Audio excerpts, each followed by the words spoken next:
Greetings, MechWarriors. This is Blackhawk SC with another build and gameplay guide. Today we're going to talk about the Atlas, specifically the D variant, the AS7-D. Now, before going into this build, we have to give a little bit of context about Atlases in general. So most people will see Atlases, especially the D variant, as a brawler. And PGI also thinks the same way. So the way that the quirks have been set up for the Atlas D, it favors a brawling kind of role. What PGI has given the LSD was a specific AC-20 velocity and cooldown quirks, a generic missile quirk, a laser duration quirk, left and right armor buffs, and right and left torso structure quirks. So as you can see, these are very suited towards brawling. However, they also made two other atlases, kind of more brawling atlases as well. So the AS7-S and the Atlas DDC. Most people right now will agree that the S and the DDC are better brawlers than the D. The S has 4 missile hardpoints, where you can put 4 SRM6s, giving it a much higher alpha than the D.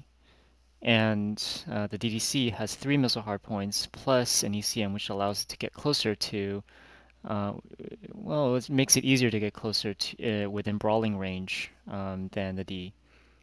So while the D can be a good brawler, and I have set up the D as a brawler in some of my previous videos, so I do have experience running it with the AC-20 and SRM combo, but they're just, optimally speaking, they're just better choices out there. And just for variety purposes, I like to set up my variants a little bit differently if I have 3 or 4 of them. So let's take a look at the build briefly. So we have 3 large lasers with 2 Ultra AC5s and 5 tons of ammo with a 335 standard engine. An experienced MechWarrior will pretty much look at this and recognize this as a mid-range DPS build. You'll see that it has similarities to other popular builds out there, especially the Direwolf UAC5 build and the King Crab UAC5 build. They're not, I mean, the LSD with 2 UAC5s is definitely not as strong as either of those mechs. It definitely does not put out as much DPS as either one of them. However, what you do get is shielding ability with your arms. You're a little bit more agile, and a lot more agile than the Direwolf, and a little bit more agile than the King Crab. So you can use that to your advantage in certain situations. Whereas, the Direwolf and the King Crabs, if they shield with their sides, they often lose half their firepower. Whereas, so with the Atlas, I think sometimes you can play it slightly more aggressively, and then because if you get into trouble, you can just tank for your team and then expose the arm to fire. And with the Atlas specifically, you can do an asymmetric UAC5 build. You can typically expose just your left side and pretty much lose all of your left side without losing the majority of your firepower.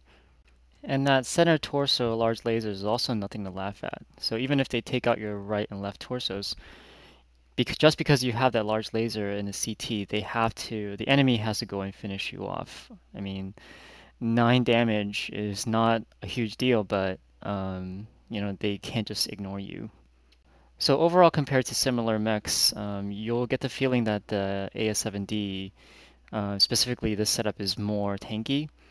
So again, you can play slightly more aggressively than maybe with the Direwolf or the King Crab. So for those who are not familiar with Ultra AC5s, I think it's worth spending some time talking about them.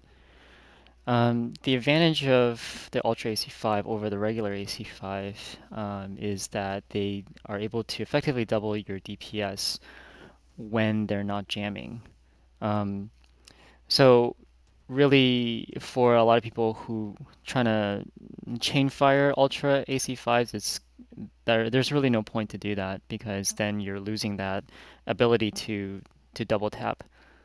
So a lot of people I know chain fire Ultra AC5s because they're afraid of the jams, but that is the risk that you should take when you use Ultra AC5s. I mean, otherwise there's really no point. So group them together, fire them together as a single group. And the logic behind this is, if you think about it, a single Ultra AC5 effectively is approximately double the DPS of actually double the DPS of a single AC5, so approximately two regular AC5s. And the only time you're really gonna run into and two regular AC5s is actually a lot of DPS by itself, right? The only time you're really gonna run into trouble is when both of them jam, and then you can't shoot any AC5 rounds at all. At that point, just back off and then wait for both of them to clear, and then start off again. Okay, another thing about the Ultra AC5 is the effective range. Now, I think it goes to something like 660 without quirks, something like that. But the velocity of the Ultra AC5 round is pretty low, so in a moving target at 600, it's quite difficult to hit. So I would say the effective range of the AC5 rounds are really about 4 to 500 meters max. So we've been talking a lot about the ACs, but you can't forget about the lasers too, because they're a very good supplement to the build. Um, I think the lasers really come into play in really three scenarios. Primarily, you're looking for the lasers to support the DPS of your AC5. So when you're engaged, fire off the lasers, but don't overdo it, because you're gonna heat up and then you'll shut down and can't fire anything anymore. The other time is when you're poking at the enemy. So when you're about 500 meters, 600 meters out, you see an enemy, but you're not really sure whether the AC round is going to reach them in time before they hide. So hit them with a large laser. Um, so that's going to be helpful. The other one is maybe tracing a fast-moving mech in front of you. And of course, when your ACs run out, then the only thing you got left are the lasers. You're kind of heat efficient, so your three large lasers can be used fairly effectively with the amount of heat sinks that you have. Okay, so let's talk about armor allocation now. In general, I like to max the armor on the arms, even though they're not really, even for non-brawler builds, I think, because the arms are such great shields on most atlases, and I don't think it's a good idea to ignore that. So when you get into trouble, when you're getting focused on, use those arms to shield, and that's why it's really nice to put 68 armor on there. You do have the option of moving some armor from the arms to the legs, um, but just in pug matches, people don't really go for Atlas legs, and maybe that's a good thing, maybe it's a bad thing, but just for the majority of the games that I've seen, just the leg armor at 50 is good enough. Okay, so for the modules, we have the standard three, advanced seismic, target info, and radar deprivation. Um, Large laser range, because you want that poke ability at 500 meters and beyond. The Ultra AC5 cooldown increases your DPS. Nothing more to say about that. Again, so you're focusing on DPS here. Large laser cooldown is not really going to increase your DPS because of the heat that's generated. It might help you in certain cases, but not worth trading the range for or trading the Ultra AC5 cooldown for. And as I also mentioned, the Ultra AC5 range, the effective range of the Ultra AC5 generally is, under 500, I would say. So it's not as useful as you might think it is. So I keep these two weapon modules there. Regarding gameplay, as I said, you can be a little bit more aggressive than some of the other DPS builds because of all that armor. But at the same time, you don't want to be leading the charge as well because you're still a very big target, and if you get focused on, your right torso is going to disappear like within a couple of seconds, because people tend to focus on the Atlas right torso, and people know that there's big ballistics there. So basically, look for opportunities where you can bring your DPS rather quickly. I mean, you can see we run at almost 60 kph. Not too fast, but not too slow either. So You're going to look for those opportunities to engage an enemy. The enemy does not have to be engaged with another mech for you to be effective. Those AC5 rounds in their face is going to really distract them and make them want to go run away, and you'll see that a lot in the video. So don't be afraid to go one-on-one with most mechs out there, except for, I would say, the higher DPS builds, for example, the King Crab and the Dire Wolves. So if you do get into those kind of situations, you're faced with a one-on-one that you cannot handle, or you're getting focused on, you get yourself in a bad situation, back off and use your arms as a shield. Okay, so without further ado, let's get into the gameplay.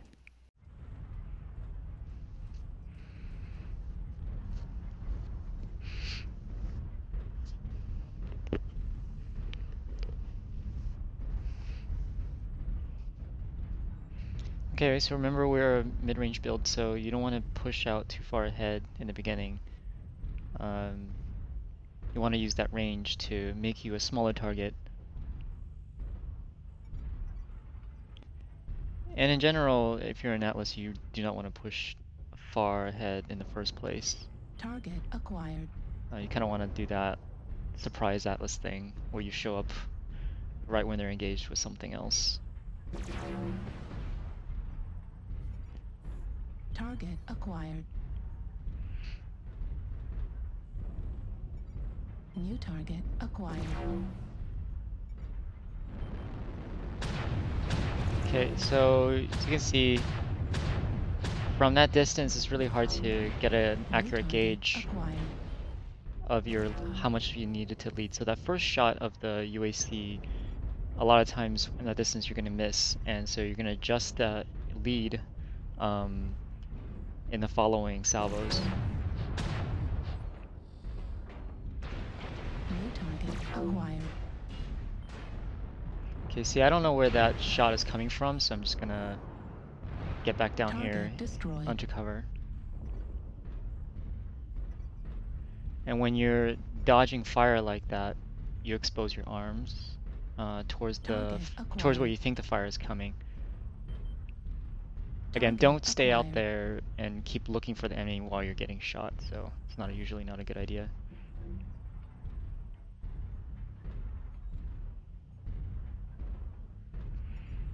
Target acquired. Again, the team's kind of spread out here.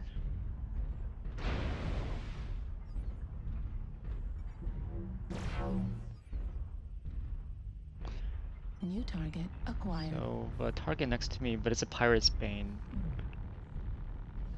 Not a big target. New target acquired. See, I could have shot at that Pirate's Bane, right? But you gotta keep in mind, what is the bigger threat here? And Pirate's Bane generally is not the biggest threat on the battlefield. See, what we're doing right now is we're putting down suppressive fire on that Victor. Even though the Pirate's Bane would have been easier to shoot, perhaps, putting suppressive fire on the Victor is gonna help your team more. See, he's backing off, and you just helped your team avoid some fire.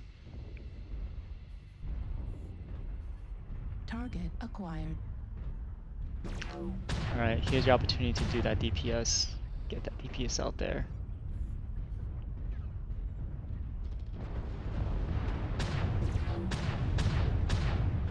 Just keep firing the UACs. Don't ever stop firing. Use the lasers as supplement, but most of your DPS is going to come from the Ultra ACs. They're just non-stop fire the UACs when you're in that situation.